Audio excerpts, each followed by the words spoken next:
I've always gotten a ton of UTIs. Cranberry products never worked for me, and I was desperate for a way to be proactive.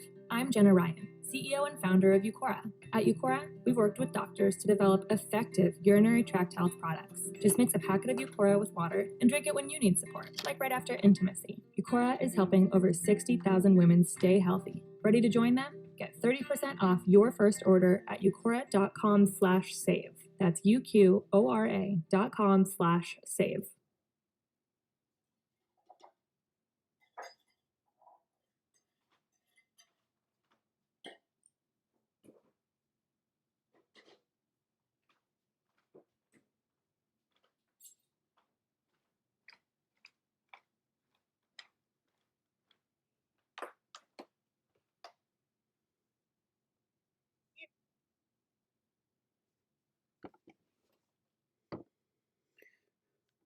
Here we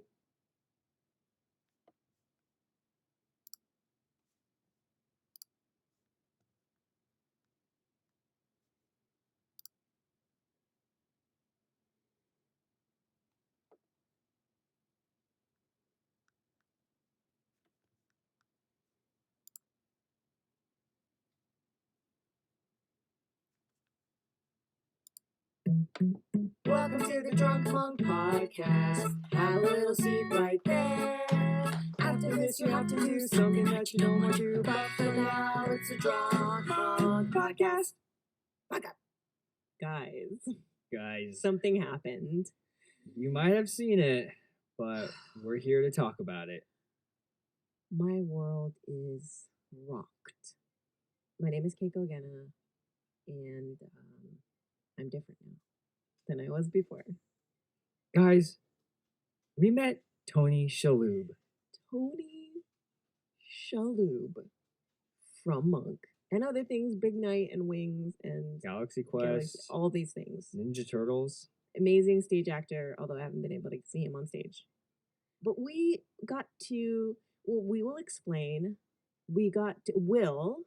I give full credit to Will, producer of Drunk Monk Podcast. Thank you. Who saw that Tony Shalhoub was speaking at USC and said we should try to be there, go to there. We want to go to there. We want to go to there. I, of course, because my initial reaction is always no, said, why? We're never going to be able to talk to him or take a picture with him or do anything. I was just a Debbie Downer. I am the hopeful, optimistic, idealistic one. I'm not. So we, but we did pursue. So it was a little bit of a journey to kind of get to this point, but I saw the tweet. I emailed my friend Howard Ho, who works at USC. Howard. Thank you, Howard. He directed us to contact someone in the drama department. Yes, Velina Houston, who is friends with Traci kato-kiriyama. And we've talked about her on the podcast once before. And so thank you, Traci. She got us in contact with Velina. Thank you, Velina. Who brought us on as guests to the... It was a mixer between UCLA and USC, and it was amazing. They had about 400 people. Yeah, around 400 to 500 people. 400 to 500 students. And the spotlight speaker, this is the first one of its kind, was the one and only Tony Shalhoub. And he spoke for, I wasn't keeping up. Guys, I lost track of time. I don't know what happened. Yeah. I was in a zone. You could have told me it was 4 minutes or 4 years. I was absorbing everything. You guys should have seen her face. She was absolutely starstruck. Like, I love Tony Shalhoub. I think he's a great actor. I lost it a little bit. She's next level. Yeah, she definitely was. I wish you guys had seen her face. She was just so in awe. For the first 10 minutes, because we were so close to the stage. We were in the very first row. Dead center. I could not look at him in his face. It was too intense. So I had to look at our wonderful the interviewer, and I had to work my way up to actually looking at him directly. I would glance and be like, okay. Yeah. I had to build up a little bit of Tony Shalhoub immunity, and then then I was in. It was just funny though because before the interview started, we saw Tony at kind of the side of the auditorium, and Keiko just kept on staring and asking me, "Should we go take a picture now? Should we ask him if we can take a picture now? Can we take a picture now?" And I was like, "No, not before. Like maybe after, yeah." But He looks so young and he looks engaging. good. He looks good for his age. Like he did not change. He didn't age at all. He looks exactly the same. Yeah. So we are sitting front and center, like literally the very he can see us.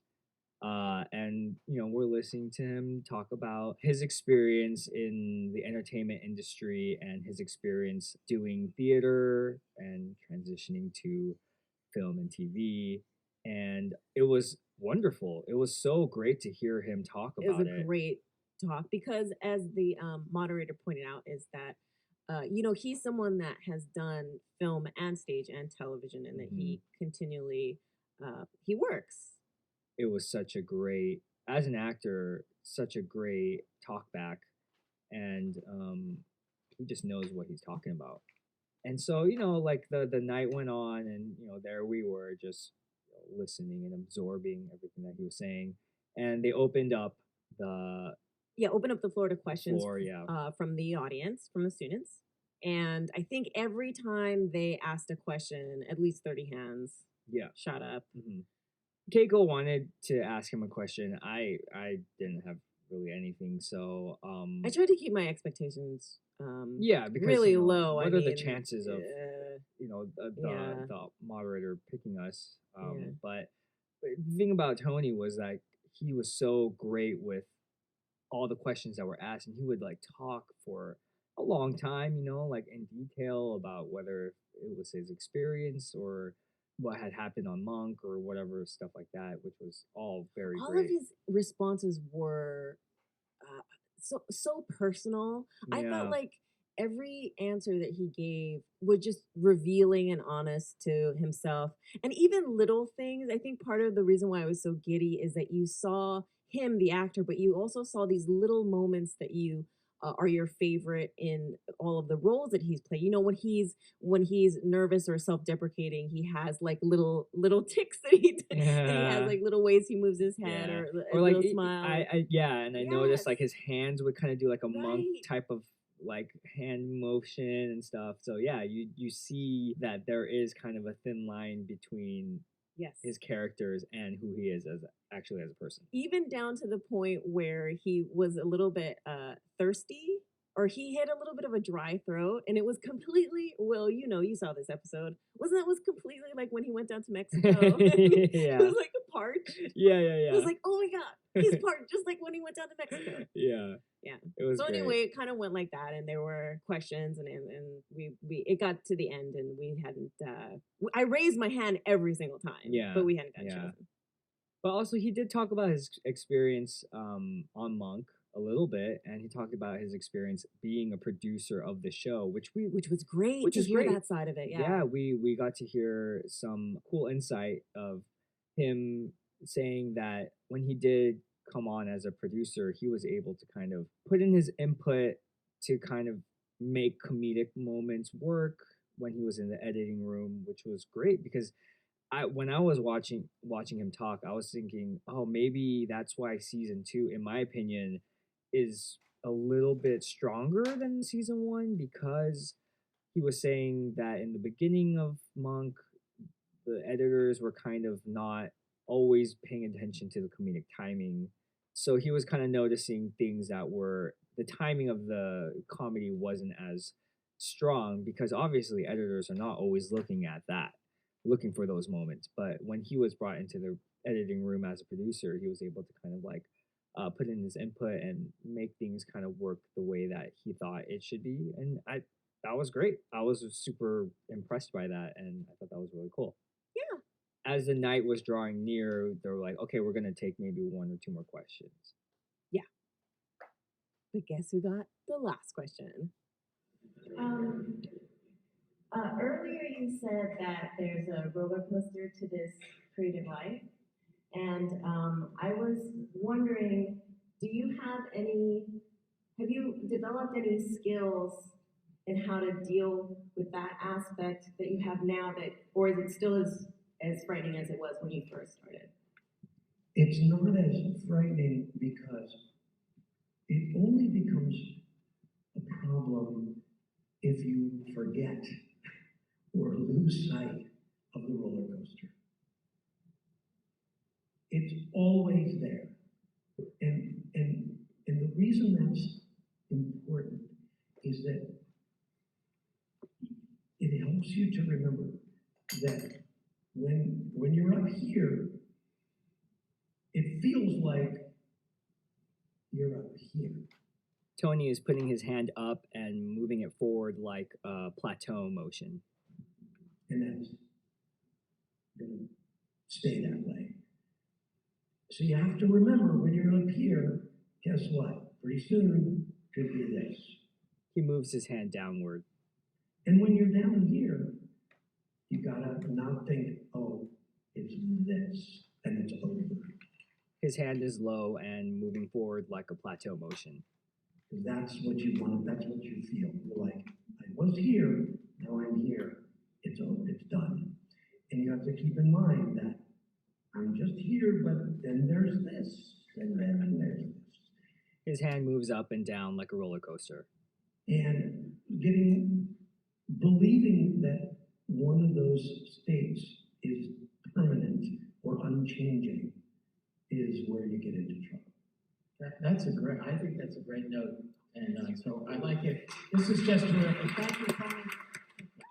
So yeah, that was the last question of the night. Keiko got to ask it, which was super cool. And then after it ended, we met him. Yes, we did get to meet him, and it was so wonderful and polite. And we took our favorite shot of the night Very kind. of my Facebook year already, even though it's just January. Hey, 2016 is It's already starting off. stellar. Yeah. But we got to meet his wife, who they've worked on numerous projects together, and you can tell he just adores her. Her name is Brooke Adams. Yep, She's been in the show. Been in Monk, yeah. She in season 1 played the airline stewardess who is an alcoholic and gets who gets driven back to alcoholism by the end of the episode. Right. And apparently comes back, like you said, she comes back in future episodes, not as the same character, but she comes back. Yeah. But we did get to talk to her, and we did tell her about the podcast. And yeah, because she's having she and her sister are producing a web series that launches February 8th. Yes, it's called All Downhill From Here. I'm looking forward to it. Yeah, so I think it's going to be great. The website is alldownhillfromhere.tv, so please check that out. I'm sure she would appreciate that, and also Tony Shalhoub would also appreciate that. Yeah, guys. Yeah, so I mean, and that was our experience. Getting to briefly talk to Tony Shalhoub. So once again, thank you to everyone who helped make this experience happen, and thank you guys for listening. Yeah. Hey guys, thanks for listening to the Drunk Monk podcast. We'd love to hear from you, so please rate and review us on iTunes. You can like us on Facebook and follow us on Instagram at Drunk Monk Podcast and on Twitter at Drunk Monk PC. If you want